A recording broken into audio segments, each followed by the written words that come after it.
Florida. Mr. President, the past 18 months have been trying for our nation. Thankfully, the vaccine has brought normalcy back to the lives of many Americans. In record time, thanks to the hard work of the Trump administration and scientists across our country, we developed a safe and effective vaccine to protect Americans against COVID-19. These vaccines show us what can happen through cooperation, ingenuity, and hard work. And I'm grateful for all those who helped us get here. I got the vaccine and encourage everyone to talk to their doctor and consider doing the same. That's what we all should do. Give Americans all the information and data so that they have everything they need to make a good decision for their family. That's exactly what I did when I was governor of Florida. In the face of life-threatening hurricanes, I made sure Florida families were well informed. I went out and made sure everyone knew exactly what to expect and how dangerous the storm could be. But I didn't issue mandates because that's not what government should do. When I was governor of Florida, we had the Zika healthcare crisis, which impacted newborns. Rather than placing mandates on pregnant women or restricting their travel to areas with local transmission of Zika, we simply informed Floridians, worked to be as transparent as possible, and offered free Zika testing to all pregnant women in Florida. Unfortunately, the Biden administration has gone in the complete opposite direction. The White House has tried to use the new OSHA guidance to create fear, push another round of trillions of dollars in reckless, wasteful spending, lock down our nation, close our schools, and kill the economy that so many Americans have worked so hard to preserve and protect. Americans are sick and tired of the government telling them what to do, and the American people are more than capable of making the right choices to protect themselves, their families, and their neighbors. As families and businesses in Florida and across the U.S. continue to work hard to recover from COVID-19's devastation, travel is critical to get our economy fully reopened. America's truckers, shippers, pilots, and delivery men and women play an important role in delivering the goods needed to keep our economy going. Everything from gas and groceries to packages from small businesses and department stores.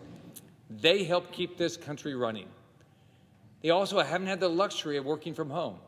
For 18 months, they have shown up to work. They've figured out how to be safe without the feds telling them what to do. But the job-killing Biden White House is now considering requiring those engaged in interstate commerce or interstate travel be vaccinated and provide proof of vaccination and a vaccine passport. Mr. President, the federal government has no business imposing vaccine mandates on the American people and our hardworking businesses. This proposal reeks of a power grab and is another attempt by the Biden White House to control Americans. The Biden administration wants to control Americans through fear and mandates, so the federal government is touching every single part of your life. I won't stand for it. Americans won't stand for it. They know that such an order is an overreach of power. Americans should be free to make choices they feel are in the best interest of their own health and the health of their loved ones. And the federal government has no business requiring travelers to turn over their personal medical information in order to make a delivery or to catch a flight. I believe Floridians and Americans across this country know what decisions are best for them. They don't need the Biden administration controlling their lives. The Supreme Court has already ruled that the federal government can't force people to purchase health insurance under the Commerce Clause. Why would President Biden think he can do so with a vaccine mandate? In December, President Biden promised he would not require Americans to be vaccinated or require that they carry vaccine passports. A promise by President Biden. The new OSHA order breaks that promise. It has been one lie after another with this president.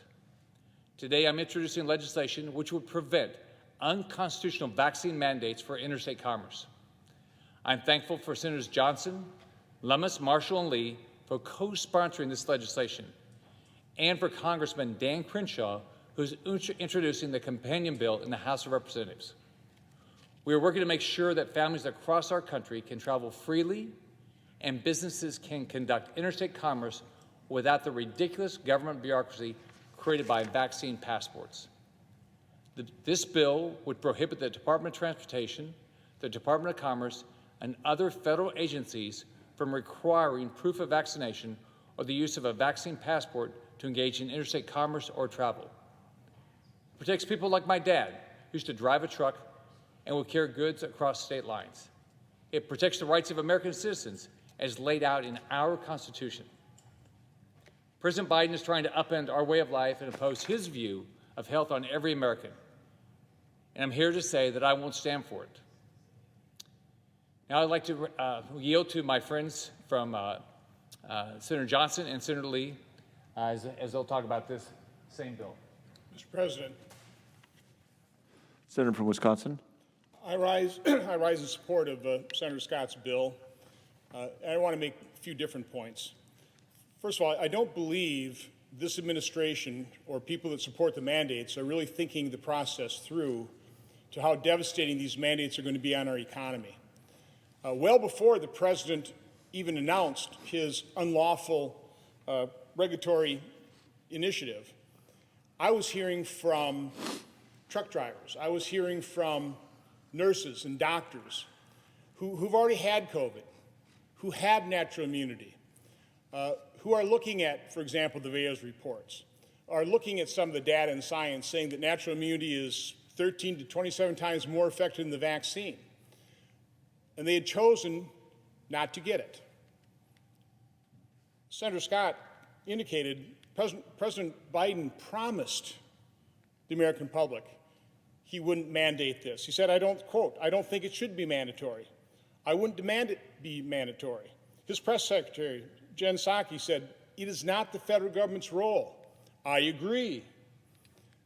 The president also said, this is not about freedom or personal choice. No, Mr. President, this is exactly about freedom and personal choice. I have written so many oversight letters to the healthcare agencies. I completely agree with Senator Scott. I was a big supporter of Operation Warp Speed. I've gotten every vaccine until this one because I've had COVID. But the federal agencies have not been transparent. They have not given the American public information that we need to make that informed choice. We need to recognize people's health autonomy. This is their body. They should be able to make these choices. But I want to talk a little bit about some of the information we're not getting from our healthcare industries, our healthcare agencies, that people who are choosing not to get vaccinated are looking at.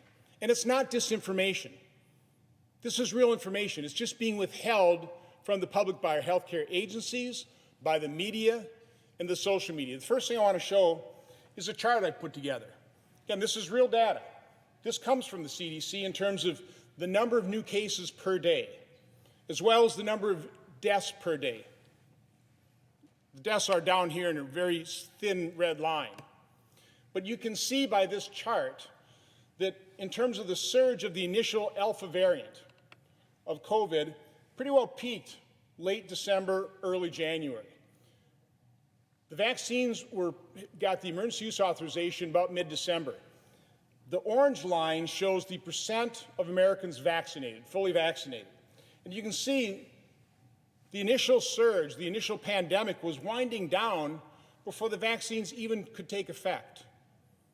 Now, again, we all hoped and prayed that the vaccine would be 100% effective and 100% safe. But when you look at this chart, as the pandemic's winding down, the percent of fully vaccinated individuals are going up, you would think what you'd see is just a complete winding down of the pandemic. But that's not what we've seen. We've seen this new surge of a variant called Delta. So what are we to make of this? Again, I'm not a doctor, I'm not a medical researcher, but I look at this and I'm going, well, it certainly doesn't look like the vaccine has been particularly effective against the Delta variant. But let's look at some data, the type of data that we're not getting from our healthcare agencies, so we have to look, unfortunately, to England and to Israel that are more transparent. Now, I don't expect anybody to be able to read the figures here. I'll give you the highlights, but I'm showing that this is from Public Health England. This is one of their federal healthcare agencies. This is from their technical briefing number 23, dated September 17, 2021. It covers cases for about 7.5 months, from the beginning of February to February 12th. What the data shows is that during that 7.5-month period in England, there were about 750,000 new COVID cases. About a little under 600,000 of those were the Delta variant, about 80%. The number of deaths associated with those 600,000 Delta cases was 2,542, which gives us a case fatality ratio of about 0.4. Now again, case fatality is higher than infection fatality because these are actually registered cases and there are all kinds of infections that never get registered. So to put this in context, an infection fatality rate for a bad flu season is slightly under 0.2, half of this. Just going to put things in perspective. Now, President Biden, and this has been parroted by media, news media, said that what we are currently experiencing is a pandemic of the unvaccinated. They don't give us really any data to back that up. They just pronounce that 99% of people with COVID now are unvaccinated, but they don't give us the data. But we have data from England, and here's the data. So of the 600,000 cases in England, 43% were with the unvaxxed, 27% were with the fully vaxxed, another 30% were with partially vaxxed or just undetermined. But I think what's interesting, because here's another quote from President Biden. President Biden said, if you're vaccinated, you're not going to be hospitalized. You're not going to an ICU unit. You're not going to die. You're not going to get COVID if you have these vaccinations. Well, maybe that's true in the U.S. I kind of doubt it, because in England, of the 600,000 new cases of Delta, of the over 2,500 deaths, 63% of those deaths, 1,613 people were the fully vaccinated. 28% were with the unvaxxed. Now, this is information the American people have probably never heard. It's information, by conveying it, I will get attacked, I will be vilified, I will be censored, I will be suppressed. It's one of the reasons I'm coming to the floor of the Senate, to reveal this information that the American people need to know. Let me close with something else that certainly nurses know, nurses who were our heroes. They had the courage and compassion to treat COVID patients. Many got infected. Some tragically died. Most survived. Now many of those nurses are treating the vaccine injured. Let me just quick quote a couple figures from the CDC's own safety early surveillance system, the VAERS report, the Vaccine Adverse Event Reporting System. Worldwide, from a couple weeks ago, these numbers are pretty fresh, there have been over 15,000 deaths reported on VAERS. Now, I realize VAERS does not prove causation, but of those 15,000 deaths, over 5,000 of those deaths have occurred on days 0, 1, or 2 following vaccination. Now, again, it doesn't prove causation, but if I were working the CDC, I'd be looking at that very closely and analyzing those cases. The final number, total adverse events on the VAERS system in 10 months since the COVID vaccines have been under emergency use authorization, over 725,000 adverse events. So again, I was hoping and praying this vaccine was 100% effective, 100% safe, but that does not appear to be the case. And I believe this administration, I believe our healthcare agencies need to be honest and transparent with the public. They have not been. The American people have the right to choose. It should not be mandated. We should respect their personal choice. We should respect their freedom. And I'll just close on, I will be bringing more information as we discuss other ways to push back on these mandates over the next few days. So stay tuned. I yield the floor. Mr. President. Senator from Utah. During this pandemic, the people of the United States have seen the federal government intrude into their lives more frequently and more completely than ever before. President Biden didn't make any pretense about this. He didn't mince any words. He didn't sugarcoat it.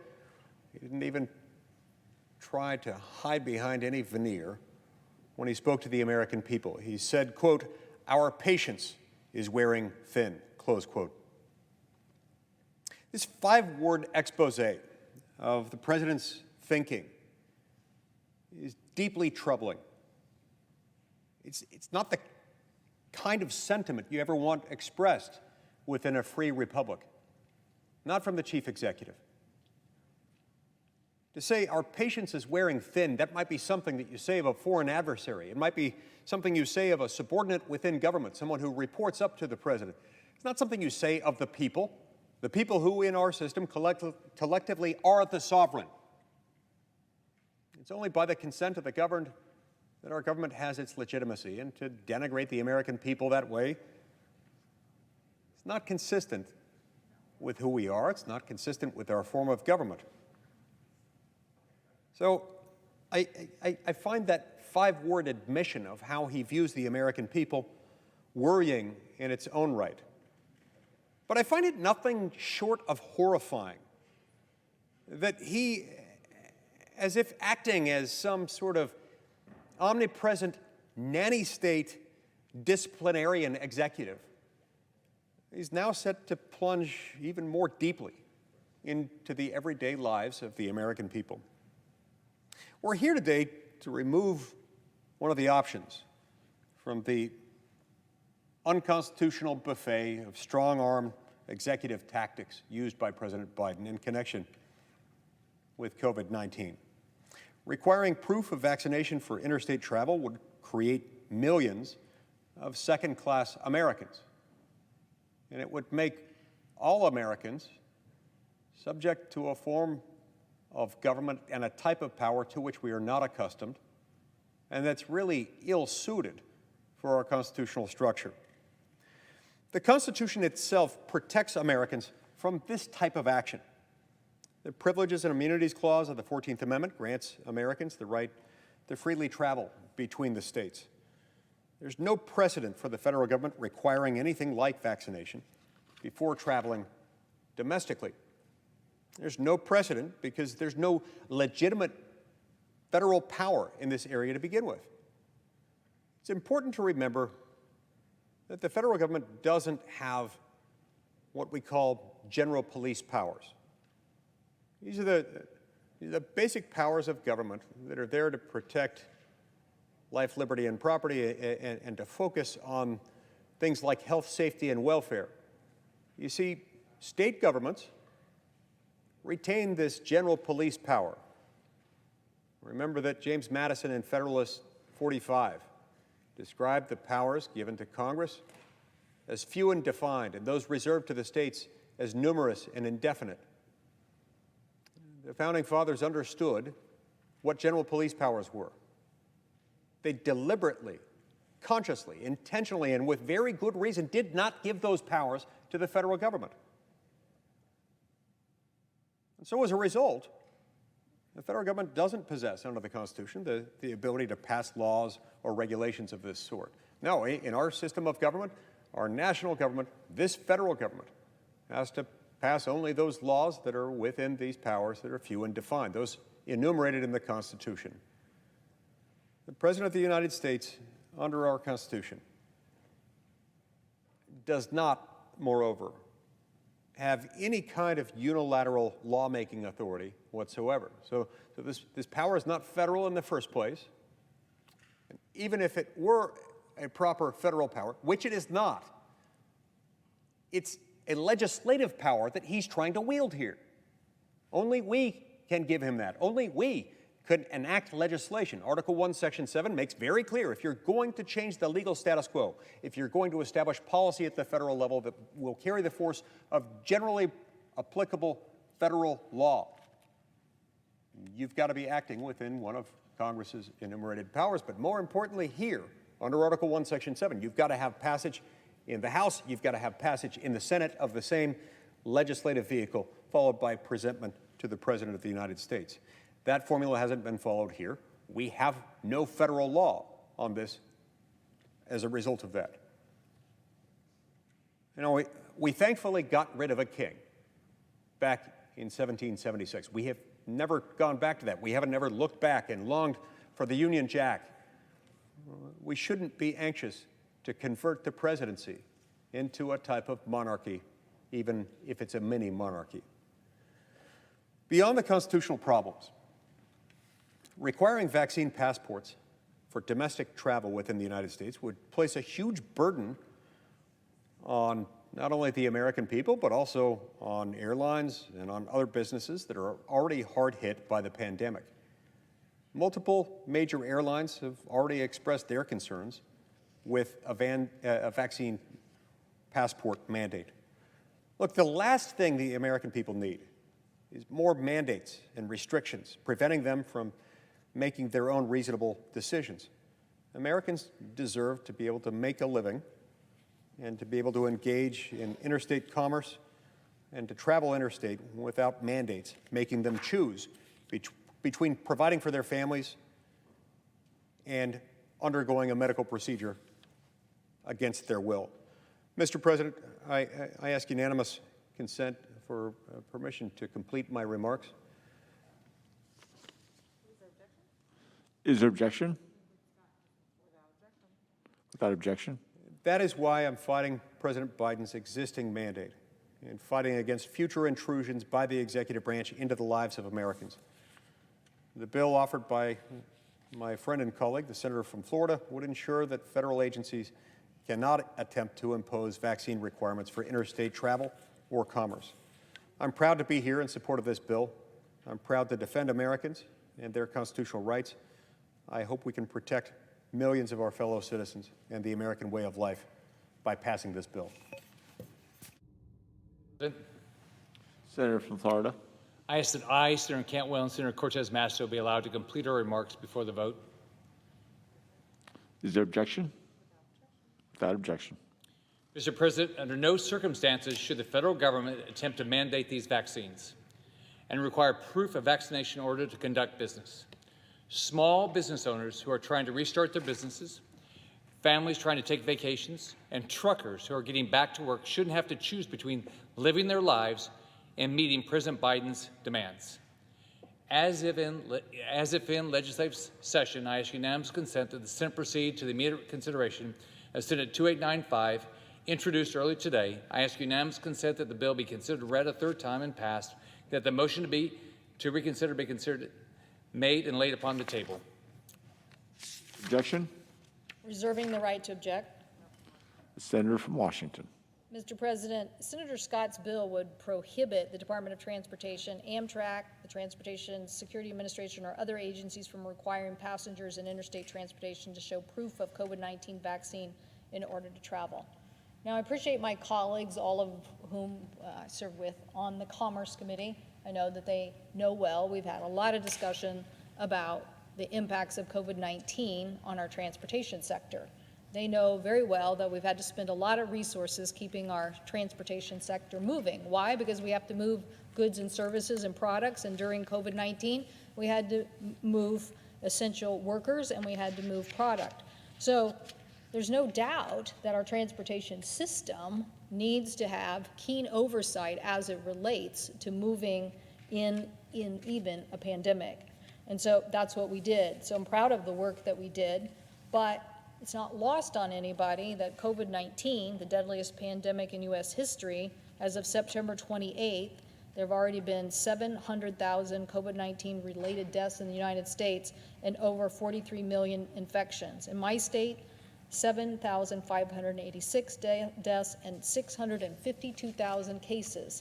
So the point is here, we have been fighting this pandemic with all of these tools, and no one has ever suggested the one that Senator Scott is, or my colleagues from the Commerce Committee, saying that the president might do.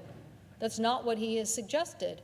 In fact, I was very involved in an area of transportation where we wanted to get cruise ships back in service to Alaska at a critical moment, both for Alaska and a critical moment during the pandemic. Not everybody was ready to have that happen. Not everybody was ready to move, and yet it meant so much to Alaska that we all worked together, and in some instances, those cruise ships said, we're going to require the vaccine. So the point is here, we're not trying to mandate this. Now, if the president and the industry feel that it's important to have a workforce so that that workforce continues to serve us and can serve the growing response to the pandemic, which I mean responding to the aftermath of the pandemic. That's why we spent money. That's why we're trying to take off. That's why we're trying to return a workforce. That's why we're returning kids to school. That's why we're trying to get our hospitals staffed. That's why we're doing things. That's the only thing the president has said. Those people should get a vaccine. He's not said if you want to get on an airplane, you have to get vaccinated. Well, now maybe if you're flying overseas and you have to work with another country, my colleague from Florida knows all too well, because he and I are working together to try to get temperature checks in a very broad way established at airports through the United States. We've agreed. That's a smart thing to do. It's been done on the international basis for a long time, and it prevents people from getting on a plane who are sick. But the president has not said this, and to now put a bill through that might have prohibited the cruise ship industry from reestablishing service up into Alaska, because now all of a sudden you're going to have all of these things, is not the way I want to go. I like what we've been able to achieve. It's taken hard work and working together. It does not take us passing this bill by Senator Scott. I object, and I hope my colleagues understand that we're willing to work on anything related to the transportation sector so it can keep our U.S. economy moving. Objection is heard. The Senator from Nevada. Let me just finish. First off, I'm just, Mr. President. Senator from Florida. Well, first off, I'm disappointed my colleague objected. I think number one is this is unconstitutional. First off, President Biden promised he wouldn't be doing this. This is unconstitutional. And here's what it's going to do. If you talk to businesses around this country, they're already struggling to get people back to work, because of excess funding that's been provided. And now what we're going to do is we're going to tell a bunch of people that you can't come back to work because you haven't been vaccinated. We're going to tell people you can't get on an airplane because you haven't been vaccinated. This is wrong. This is not what the federal government ought to be doing. They ought to be doing what I did when I was governor. You give people information, and you feel comfortable that the American public will make a good decision. So I think this is a mistake. I hope my colleague will change her mind, and I hope this president will not continue down the path of requiring Americans to get vaccinations, because I don't think it's fair to Americans, and I think it's unconstitutional. I yield the floor. Mr. President. Senator from Nevada. Mr. President, today I want to recognize a friend of mine, Susan Maischke, who is the executive director of the Nevada Coalition to End Domestic and Sexual Violence. She is retiring after 3 decades working on behalf of women and children in my home state of Nevada. Sue has been a champion for victims of domestic violence and their families since she worked as a volunteer for the Committee to Aid Abused Women in Reno, Nevada. It was there, listening to the stories of women dealing with family violence, that she began to understand both their struggles and their courage. Sue went on to work with the coalition for 32 years, helping develop it into a powerful organization statewide for those affected by family and sexual violence. Now, I had the pleasure of working with Sue since I was Nevada's Attorney General, and together we passed legislation to create dedicated funding for domestic violence programs. And she has continued to be a resource for me during my time in the U.S. Senate as I've worked to prevent sex trafficking, to stem the tide of violence against Native women, and push for the reauthorization of the Violence Against Women Act. During the height of the COVID-19 pandemic, I pushed to make sure that our next COVID package included more support for survivors of domestic violence. Sue worked to distribute those federal funds fairly and effectively to Nevadans, and she worked especially hard to promote a microloan program that families could use to regain financial independence. As Sue enters her retirement, I want to make sure everyone in Nevada appreciates her decades of advocacy. She has made a profound difference for families in the Silver State, and I have no doubt that whoever succeeds Sue at the coalition will continue to work tirelessly to end domestic and sexual violence. Because honestly, we still have so much work to do. And that's why I'm here on the Senate floor today. The reality is that women's rights are under attack around the country, and that includes reproductive rights. Anti-abortion extremists are going to great lengths to stop women from seeking reproductive care. As of June, they had proposed 500 new laws restricting reproductive rights and passed 70 of these laws. Let's start with Texas, where a new law prohibits abortions before many people even know they're pregnant. The law lets anyone sue those who aid and abet abortions and get a $10,000 reward.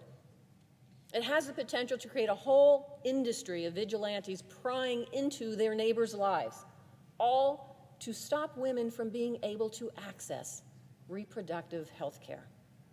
The American people, 70% of us, oppose deputizing private citizens to collect these kinds of bounties. But even though the Texas law is extreme, the Supreme Court has refused to stop it from going into effect.